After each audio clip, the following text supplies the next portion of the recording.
ನಮಸ್ಕಾರ ಸ್ನೇಹಿತರೆ. ದೇವರನ್ನು ನಂಬಿದವರಿಗೆ ಯಾಕೆ ಹೆಚ್ಚು ಹೆಚ್ಚು ಕಷ್ಟ ಬರುತ್ತೆ?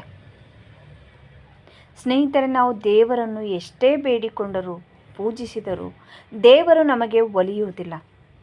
ಅದೇ ದೇವರ ಕಡೆ ತಲೆಯನ್ನು ಹಾಕದೇ ನೋಡಿದವರಿಗೆ ದೇವರು ಎಲ್ಲವನ್ನೂ ನೀಡುತ್ತಾನೆ. ಅವರ ಜೀವನವನ್ನು ಸುಖದಿಂದಿಟ್ಟಿರುತ್ತಾನೆ.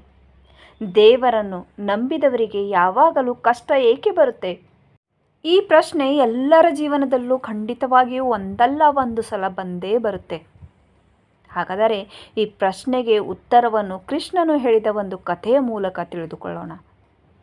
ಕೆಲವೊಮ್ಮೆ ನಾವು ಎಷ್ಟೇ ದೇವರನ್ನು ಬೇಡಿಕೊಂಡರೂ ಪೂಜಿಸಿದರೂ ನಮ್ಮಲ್ಲಿ ಕಷ್ಟಗಳು ದೂರವಾಗುವುದಿಲ್ಲ.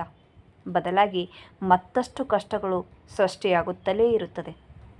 ಅದರಲ್ಲೂ ಯಾರು ಹೆಚ್ಚು ಹೆಚ್ಚು ದೇವರನ್ನು ಪೂಜಿಸುತ್ತಾರೋ, ನಂಬುತ್ತಾರೋ ಅವರೇ ಯಾವಾಗಲೂ ಕಷ್ಟವನ್ನು ಅನುಭವಿಸುತ್ತಿರುತ್ತಾರೆ. ಇದರಿಂದಾಗಿ ಹೆಚ್ಚಿನ ಜನರು ಆಸ್ತಿಕರಾಗಿದ್ದವರು ನಾಸ್ತಿಕರಾದ ಉದಾಹರಣೆಗಳಿವೆ. ಎಷ್ಟೇ ದೇವರ ಬಳಿ ನಮ್ಮ ಕಷ್ಟಗಳನ್ನು ಹೇಳಿಕೊಂಡರೂ ಅವರು ಕರಗುತ್ತಿಲ್ಲ, ನಮ್ಮ ಸಮಸ್ಯೆಗಳಿಗೆ ಪರಿಹಾರವನ್ನು ನೀಡುತ್ತಿಲ್ಲವೆಂದು ದೇವರ ಪೂಜೆಯನ್ನು ಮಾಡದೆ ಇರುವವರೂ ಇದ್ದಾರೆ. ದೇವರು ಅತಿಯಾಗಿ ನಂಬುವವರಿಗೆ ಯಾಕೆ ದೇವರು ಕಷ್ಟಗಳನ್ನು ನೀಡುತ್ತಾನೆ ಅನ್ನುವ ಪ್ರಶ್ನೆ ನಮಗೆ ಮಾತ್ರವಲ್ಲದೆ ಮಹಾಭಾರತದಲ್ಲಿ ಅರ್ಜುನನಿಗೂ ಕಾಡತೊಡಗಿತು. ಇದನ್ನು ಅರ್ಜುನ ಶ್ರೀಕೃಷ್ಣನ ಬಳಿ ಕೇಳುತ್ತಾನೆ. ಈ ವಿವರಣೆಯನ್ನು ನಾವು ಭಗವದ್ಗೀತೆಯಲ್ಲೂ ನೋಡಬಹುದು. ಅರ್ಜುನನ ಪ್ರಶ್ನೆಗೆ ಶ್ರೀಕೃಷ್ಣ ಈ ಕಥೆಯ ಮೂಲಕ ಉತ್ತರಿಸುತ್ತಾನೆ. ಶ್ರೀಕೃಷ್ಣ ಅರ್ಜುನನ ಕುರಿತು, ಅರ್ಜುನ ಒಬ್ಬ ಆಸ್ತಿಕನಾದ ಹಾಗೂ ಒಬ್ಬ ನಾಸ್ತಿಕನಾದ ಇಬ್ಬರು ಶಿಷ್ಯರನ್ನು ಹೊಂದಿರುತ್ತಾನೆ. ಆಸ್ತಿಕನಾದ ಶಿಷ್ಯ ಯಾವಾಗಲೂ ಧರ್ಮದ ಮಾರ್ಗದಲ್ಲಿ ನಡೆಯುತ್ತಿದ್ದ.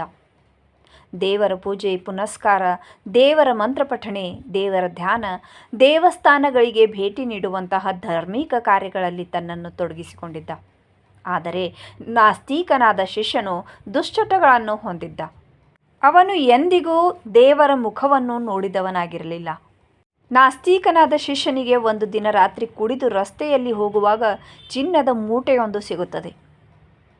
ಅವನು ಸಂತೋಷದಿಂದ, ನಾನಿನ್ನು ಆಗರ್ಭ ಶ್ರೀಮಂತ, ಯಾರಿಂದಲೂ ನನ್ನಷ್ಟು ಶ್ರೀಮಂತರಾಗಲು ಸಾಧ್ಯವಿಲ್ಲವೆಂದು ಬೀಗುತ್ತಾನೆ. ಅದೇ ಸಮಯಕ್ಕೆ ಆಸ್ತಿಕನಾದ ಶಿಷ್ಯನು ಬಂದು ಅವನ ತಪ್ಪನ್ನು ತಿದ್ದುಕೊಳ್ಳುವಂತೆ ಹೇಳುತ್ತಾನೆ. ಇದು ಯಾರದ್ದೋ ಹಣ, ಇದನ್ನು ತೆಗೆದುಕೊಳ್ಳುವುದು ಸರಿಯಲ್ಲ ಅಂತ ಹೇಳುತ್ತಾನೆ.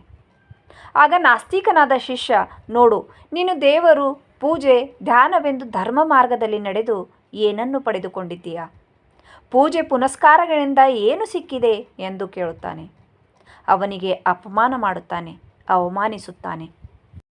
ಆಸ್ತಿಕ ಶಿಷ್ಯನಿಗೆ ಅವನು ಹೇಳಿರುವುದು ಸರಿಯೆಂದೆನಿಸಿ ಇದಕ್ಕೆ ಉತ್ತರವನ್ನು ಪಡೆದುಕೊಳ್ಳಲು ತನ್ನ ಗುರುವಿನಲ್ಲಿಗೆ ಬರುತ್ತಾನೆ. ಆಗ ಗುರುಗಳು ಆತನಿಗೆ, ಪ್ರಸ್ತುತ ಜನ್ಮದಲ್ಲಿ ನಾವು ಹಿಂದಿನ ಜನ್ಮದಲ್ಲಿ ಮಾಡಿದ ಪಾಪ ಕರ್ಮಗಳಿಗೆ ಬೆಲೆ ತೀರಬೇಕಾಗುತ್ತದೆ. ಹಿಂದಿನ ಜನ್ಮದಲ್ಲಿ ನೀನು ನಾಸ್ತಿಕನಾಗಿದ್ದೆ, ಮಾಡಬಾರದ ತಪ್ಪುಗಳನ್ನು ಮಾಡಿದ್ದೆ. ಕರ್ಮದ ಫಲವಾಗಿ ನೀನಿಂದು ಮರಣ ಹೊಂದುವ ದಿನವಾಗಿತ್ತು. ಆದರೆ ನೀನಿಷ್ಟು ದಿನ ಮಾಡಿದ ಪೂಜೆ ಪುನಸ್ಕಾರ, ದೇವರ ಅನುಗ್ರಹದಿಂದ ಒಂದು ಮುಳ್ಳು ನಿನ್ನ ಕಾಲಿಗೆ ಚುಚ್ಚುವ ಮೂಲಕ ಪಾರಾಗಿದ್ದೀಯ. ಅವನು ಈ ಜನ್ಮದಲ್ಲಿ ನಾಸ್ತಿಕನಾಗಿರಬಹುದು, ಆದರೆ ಹಿಂದಿನ ಜನ್ಮದಲ್ಲಿ ಮಹಾನ್ ಸಾಧ್ವಿ, ದೇವರ ಬಗ್ಗೆ ಅಪಾರ ಭಕ್ತಿಯುಳ್ಳವನಾಗಿದ್ದ. ಹಾಗಾಗಿ ಆತನು ಈ ಜನ್ಮದಲ್ಲಿ ಶ್ರೀಮಂತನಾಗಿದ್ದಾನೆ. ಆದರೆ ಆತನು ಈ ಜನ್ಮದಲ್ಲಿ ಮಾಡುತ್ತಿರುವ ಪಾಪಗಳಿಂದಾಗಿ ಅಗರ್ಭ ಶ್ರೀಮಂತನಾಗಿರಬೇಕಾದವನು ಕೇವಲ ಶ್ರೀಮಂತನಾಗಿ ಉಳಿದಿದ್ದಾನೆ ಎಂದು ಹೇಳುತ್ತಾರೆ. ಇದರ ಬಳಿಕ ಆಸ್ತಿಕನು ಮತ್ತೆ ತನ್ನನ್ನು ದೇವರ ಸೇವೆಯಲ್ಲಿ ತೊಡಗಿಸಿಕೊಳ್ಳುತ್ತಾನೆ. ಶ್ರೀಕೃಷ್ಣ ಅರ್ಜುನನ್ನು ಕುರಿತು, ಅರ್ಜುನ, ಈಗ ನಿನಗೆ ತಿಳಿಯಿತೆ, ದೇವರು ಎಲ್ಲವನ್ನೂ ಮೊದಲೇ ತಿಳಿದಿರುತ್ತಾನೆ. ನಾವು ನಮ್ಮ ಫಲವನ್ನು ಪಡೆದುಕೊಳ್ಳಲು ಆತುರ ಪಡಬಾರದು, ದೇವರು ನೀಡುವ ತನಕ ತಾಳ್ಮೆಯಿಂದ ಕಾಯಬೇಕು ಎಂದು ಹೇಳುತ್ತಾನೆ. ಸ್ನೇಹಿತರೆ, ಈ ಕಥೆಯಿಂದ ನಮಗೇನು ತಿಳಿಯುತ್ತೆಂದರೆ, ಗತ ಜನ್ಮದಲ್ಲಿ ಮಾಡಿರುವ ಪಾಪ ಪುಣ್ಯಗಳನ್ನೇ ನಾವು ಈ ಜನ್ಮದಲ್ಲಿ ಅನುಭವಿಸುತ್ತಿರುತ್ತೇವೆ. ಅಂದ ಮೇಲೆ ಗತ ಜನ್ಮದ ಕಾರಣದಿಂದ ಬಂದ ಕಷ್ಟಗಳನ್ನು ಈಗ ಅನುಭವಿಸಬೇಕಾಗಿ ಬಂದಿದೆ. ಈಗ ಮಾಡುವ ಪೂಜೆಗೂ ಕಷ್ಟಗಳಿಗೂ ಯಾವುದೇ ಸಂಬಂಧವಿಲ್ಲ.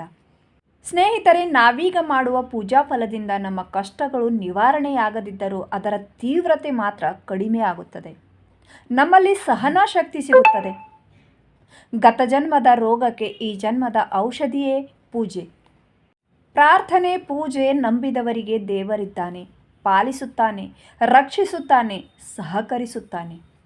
ಹಾಗಾದರೆ ಸ್ನೇಹಿತರೆ, ಆ ದೇವರು ನಿಮಗೆ ನಿಮ್ಮ ಜೀವನದಲ್ಲಿ ಬಂದ ಎಲ್ಲ ಕಷ್ಟಗಳನ್ನು ಸಹಿಸಿಕೊಳ್ಳುವ ತಾಳ್ಮೆ ಮತ್ತು ಅದನ್ನು ಎದುರಿಸುವ ಒಂದು ಶಕ್ತಿಯನ್ನು ನಿಮ್ಮೆಲ್ಲರಿಗೂ ಕೊಡಲಿ ಅಂತ ಬೇಡಿಕೊಳ್ತಾ ಈ ಒಂದು ವಿಷಯವನ್ನು ಇಲ್ಲಿಗೆ ನಿಲ್ಲಿಸುತ್ತೇನೆ. ಇವತ್ತಿನ ವಿಡಿಯೋ ನಿಮಗೆ ಇಷ್ಟವಾದಲ್ಲಿ ವಿಡಿಯೋಗೆ ಲೈಕ್ ಮಾಡಿ, ಶೇರ್ ಮಾಡಿ ಮತ್ತು ಚಾನಲ್ ಮೇಲೆ ನೀವು ಹೊಸಬರಾಗಿದ್ದರೆ ಪ್ಲೀಸ್ ಚಾನಲ್ಗೆ ಸಬ್ಸ್ಕ್ರೈಬ್ ಮಾಡಲು ಮರೆಯದಿರಿ. ಮತ್ತೆ ಭೇಟಿಯಾಗೋಣ ಹೊಸದೊಂದು ವಿಷಯದ ಮೂಲಕ, ಹೊಸದೊಂದು ವಿಡಿಯೋದಲ್ಲಿ. ಅಲ್ಲಿಯವರೆಗೂ ಧನ್ಯವಾದಗಳು.